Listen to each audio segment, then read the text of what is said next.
All right, let's be honest here. Not everyone's got the time, or even the patience, to sit through a full Cowboys preseason game, especially when half the roster is made up of guys who probably won't even make the team. That's where we come in. We got you covered. And yes, we're still breaking down the winners and losers after each preseason matchup, even when the losers list feels longer than a CVS receipt. Week 1 wasn't exactly inspiring, and a few players clearly didn't do themselves any favors. But hey, it's only preseason. Things can and do change quickly.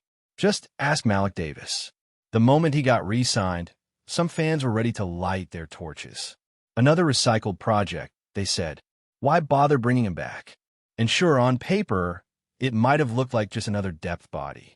But then the guy goes out and has a solid performance, showing exactly why the coaching staff wanted a familiar face to plug into the system quickly. That move wasn't about finding a breakout star. It was about bringing in someone who knows the playbook, can step in right away, and fill the void while others are out. Relative to what the team needed, that move made perfect sense. Now, before the first kickoff, emotions were already running high. One fan summed it up with a brutal question. Whose dentures do you have to pull to get a Micah Parsons deal done already? And listen, the Parsons contract situation is starting to feel like one of those stories that drags on longer than it should. Every day that passes without a deal, the frustration grows.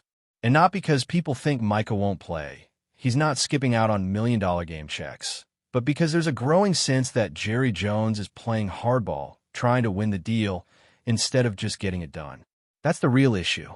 It's not about finding the perfect contract structure or waiting for the right moment. It's that by waiting too long, the Cowboys could end up paying even more. We've seen it before. The team says they're waiting for the market, trying to be smart, and next thing you know, the price tag explodes. So when fans say things like, Jerry is more interested in winning the deal than winning games, they're not just venting. They're pointing at a pattern that's cost this team before. There's this never-ending frustration with the so-called Jones boys, and honestly, it's hard to blame anyone. Every time the team seems to take a step forward, there's some off-the-field decision that leaves fans shaking their heads. Want a playable defensive tackle? Still waiting. Want real cornerback depth? Still waiting. It's like we're living in a copy-and-paste version of every August before the season starts. Just waiting for the team to panic sign someone in mid to late August and pray it works out. And you can tell people are fed up when comments start rolling in like, when are we getting a DT or a corner who can actually play? That's the thing. Last year, they waited until August to bring in stopgaps. And here we are again, doing the same dance. It's the definition of insanity. Do the same thing, expect a different result. But maybe, just maybe, they pull the trigger sooner this time. Maybe. Now, one fan dropped a sarcastic trade suggestion. Send a future fourth-round pick to the Panthers for wide receiver T.J. Luther. He was joking, of course, but that type of humor comes from a place of deep-rooted doubt in the Cowboys front office. People joke when they're frustrated, and fans are clearly wondering why this team still hesitates to make aggressive, forward-thinking moves. Another fan asked about those salary cap numbers we always hear about. You know, $30 million in cap space, this $45 million for Micah, that. But here's the truth. Those numbers are real, but they don't always tell the full story. The cap is flexible. Smart teams manipulate it all the time. The Cowboys could pay Micah Parsons and actually create more cap space in the process. It's called backloading a contract, and it's how most major deals are structured now. Lower cap hits up front, more later down the line, with flexibility to restructure if needed. So don't let anyone tell you the team can't afford Micah. They absolutely can. The only question is, will they do it soon or wait too long and pay the price? Let's pivot to something that's flying under the radar a bit, the running back room. There's excitement from some fans, hope that Jaden Blue can break out, maybe even take over by midseason. But if we're being real, it's hard to tell exactly what this group is right now. There's talent, sure, but there are also injuries, uncertainty, and a lack of true top-end production. If Javonte Williams finds his rhythm again and Miles Sanders stays healthy, things could look good. But that's a big if. And we know how quickly things can go sideways when your running back group is held together with duct tape and prayer. Then there's Tyler Booker. Remember him? Rookie lineman who flashed a bit during minicamp, then kind of disappeared from the headlines. Some fans are starting to get worried he's another Tyler Guyton situation. But from what we've seen in practice and in flashes during the preseason, that doesn't seem to be the case. Booker's a mauler in the run game, and while speed rushers might give him some issues, the raw tools are there. He's not perfect, no rookie is, but the red flags that were waving around Guyton just aren't showing up here. If anything, Booker looks like someone who just needs reps. Let the kid play. See what he's got. Confidence in him right now? On a scale of 1 to 10, 1 being that infamous Chaz Green game, 10 being Zach Martin in his prime, we're probably sitting around a solid 7. That's not bad for a rookie who hasn't even suited up for a regular season snap yet. Let's circle back to Micah real quick. One fan asked whether he'll be suited up for the Eagles game in Week 1. Short answer, yes. Longer answer, there's just no way he passes on that kind of paycheck. Fines are one thing, you can maybe stomach those. But full game checks? That's real money, and Micah knows it. He'll be there. But the fact that we even have to ask shows just how long this saga has dragged on. Then there's the big question about whether the Cowboys should bring back Stephon Gilmore. And honestly, it makes too much sense. The need is there. The cap space is there. The experience he brings is invaluable, especially in a cornerback room that's full of question marks after Trayvon Diggs. One fan said plain and simple, sign Gilmore. And it's hard to argue against that. You want veteran leadership? You want someone who's been in playoff battles? Gilmore checks those boxes. And speaking of leadership, one fan hit the nail on the head by saying that Jerry Jones' obsession with the past is holding this team back. That's the thing. When you're stuck trying to recapture the glory days, you miss the opportunity to build something new. Jerry loves his history. He loves those 90s Cowboys stories. But the game's different now. Free agency, salary caps, trades, everything moves faster. And if you're not adapting, you're falling behind. Let's not ignore what fans are asking for. Trade targets like Derek Brown from the Panthers are coming up. That's not just wishful thinking. That's fans begging this team to get serious about the defensive tackle position. And look, we don't know if Brown will be available. But if the Panthers struggle early, don't be shocked if his name starts floating around near the trade deadline. Finally, let's talk about the starters, specifically whether they should be playing in the preseason at all. This always sparks debate. Some fans want to see Dak, Micah, CD out there getting reps. Others are still haunted by the ghost of Tony Romo's preseason injury. It's a fair concern. But here's the thing. If your season can be derailed by just a few extra snaps in August, maybe the problem is bigger than preseason reps. And if your offense needs those reps to gel before Week 1, then why are we avoiding them? Look at the Chiefs. They play their starters every year, and all they do is win. That's not a coincidence. Meanwhile, teams that rest everyone end up stumbling out of the gate. It's a risk either way, but the fear of injury can't paralyze your whole approach. You got to find balance. If you want to rest the stars, fine, but at least get the young guys some burn. Tyler Booker needs to be out there. Marshawn needs to be out there. Let them make mistakes now, not in Week 1 when the real bullets start flying. Now, while we're talking about players who need reps, let's shift focus to the offensive line. Because here's the truth. You can't protect Dak Prescott or establish a consistent run game if your offensive line is held together with duct tape and crossed fingers. And sure, Tyron Smith is a future Hall of Famer when healthy, but that's the thing. When healthy has basically become his tagline. We know what Zach Martin brings, we know what Tyler Biadasz can do, but the depth behind them, that's where the anxiety sets in. And that's why fans are begging to see more of guys like Tyler Booker and other rookies. You can't evaluate offensive linemen in just walkthroughs and joint practices. You need to see how they hold up in live action when the bullets are flying, when the defensive line is actually trying to take your quarterback's head off. That's when you learn what you've really got.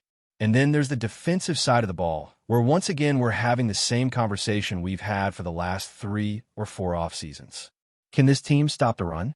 Do they have enough beef in the middle to not get gashed by teams who just want to punch them in the mouth? Because let's not sugarcoat it. There's been real softness at defensive tackle, and it's cost this team in big moments. When the lights are brightest, playoff teams want to run the ball and wear you down. If you don't have the horses to stop that, you're not going far. That's why fans are screaming for a move. They remember what happened last year. They remember how long it took before the front office finally admitted there was a problem and scrambled to patch it up with veterans on the back end of their careers. The fan base doesn't want a repeat of that. They want a proactive front office.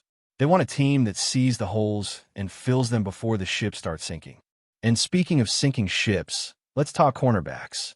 Trayvon Diggs being out is a brutal blow, and it immediately puts pressure on Darren Bland to go from solid slot corner to number one option on the outside. That's a big jump, no matter how much confidence you have in the kid. And yes, Jordan Lewis is coming back, and yes, the team likes some of its young depth. But if we're being real, that room looks thin. That's why bringing back someone like Stephon Gilmore makes so much sense. He doesn't have to be a lockdown CB1 anymore. He just needs to be steady, reliable, and give you a veteran presence while the young guys figure it out. And when you've got a pass rush as good as the Cowboys have, you don't need shutdown corners. You need guys who won't blow assignments and who can tackle in space. Gilmore fits that bill perfectly. Now, I know some fans are going to argue the other side, that you've got to give the young guys a chance. Let them grow, let them take their lumps. But here's the problem with that philosophy. You don't get time in the NFL. Not when you're trying to win a Super Bowl. Not when you've got Micah Parsons in his prime and CeeDee Lamb putting up all-pro numbers. You don't develop talent at the expense of wins. You develop it behind veterans who can hold the line while the kids catch up. It's not an either-or. You can groom future starters and add veterans who keep the ship afloat. That's how smart teams operate. And while we're on the subject of smart moves, let's revisit this whole salary cap narrative. Because every time the team needs to make a move, we hear about how tight the cap is. But the truth is, that's a myth. The cap is flexible. The cap is manageable. You got teams out here restructuring deals, converting base salaries into bonuses, kicking money into future years. There are ways to make it work. And the Cowboys have cap space right now. They're sitting on over $30 million. The problem isn't money. The problem is will. The problem is philosophy. The Cowboys can afford to go out and get Gilmore or a defensive tackle or another offensive lineman. They just have to want to. And that's where the front office frustrates people. There's this belief, and honestly, it's not unfounded, that Jerry and Stephen Jones are more concerned with winning the deal than building the best roster. They'd rather save $5 million and pat themselves on the back than spend that $5 million on a player who can actually help win playoff games. It's this obsession with perceived value that ends up costing the team in January. And fans see that. They feel that. That's why they vent in the comments. That's why every time Jerry opens his mouth about doing it the Cowboy way, it gets met with eye rolls. Because the Cowboy way hasn't led to a championship in almost 30 years. Let's jump to the quarterback situation, because that's another hot-button topic. Should Dak Prescott play in the preseason? Should he be getting reps or wrapped in bubble wrap until week 1? It's a fair debate. On one hand, you don't want to risk injury. On the other, you want to build rhythm, chemistry, and timing with your receivers. The truth? There's no perfect answer. But here's a thought. If 24 preseason snaps is all it takes to derail your franchise quarterback, maybe the problem isn't the reps. Maybe the problem is deeper than that. Maybe the offensive line isn't good enough. Maybe the play design isn't protective enough. Maybe your QB shouldn't be one bad hit away from disaster. And if you're not confident he can survive a quarter of preseason football, how confident are you in him surviving 17 regular season games? The same logic applies to the rest of the starters. You want to rest Micah? Fine. But then your backups better be ready to step up. Because if Micah goes down in week 5 and the guy behind him hasn't seen a live snap since college, good luck. Preseason is about more than evaluating fringe roster guys. It's about getting the whole machine ready. If that means giving your starters a drive or two, then so be it. You don't want their first real hit to come when the games actually count. Now, someone mentioned the Chiefs, and that's a great point. Kansas City plays their starters in the preseason almost every year. Patrick Mahomes, Travis Kelce, Chris Jones, they all get reps. And what do in January and February? They win. They stay sharp. They come out of the gate hot. It's not a coincidence. Meanwhile, you've got teams that treat August like it doesn't matter, and then act shocked when their offense sputters through the first. DeMarcus Ware, the legendary former Dallas Cowboys linebacker, has recently stirred speculation and generated a flurry of discussions across NFL circles with comments that many are interpreting as a surprising hint about the future of the Cowboys franchise. In an interview that circulated widely on social media, Ware alluded to potential changes in the team's direction, without providing concrete details, but his reputation and stature in the league immediately gave weight to his words. For decades, Ware has been synonymous with the Cowboys' defensive dominance, earning a place among the franchise's most celebrated players, and any suggestion he makes about the team inevitably draws attention. Analysts and fans alike have latched onto his phrasing, which some believe hints at possible front office restructuring, coaching staff changes, or even a more radical shift in the franchise's approach to player acquisitions and strategy. While the Cowboys have had a mixed record in recent seasons, Ware's comments have injected a renewed sense of curiosity and speculation into discussions among sports media outlets, social media platforms, and fan forums, with many wondering if his insight reflects insider knowledge or simply personal opinion. The timing of his remarks has added to the intrigue, coinciding with ongoing debates about the team's draft strategies and long-term planning, leading some to wonder if the Cowboys are on the verge of making bold moves that could redefine their competitive prospects.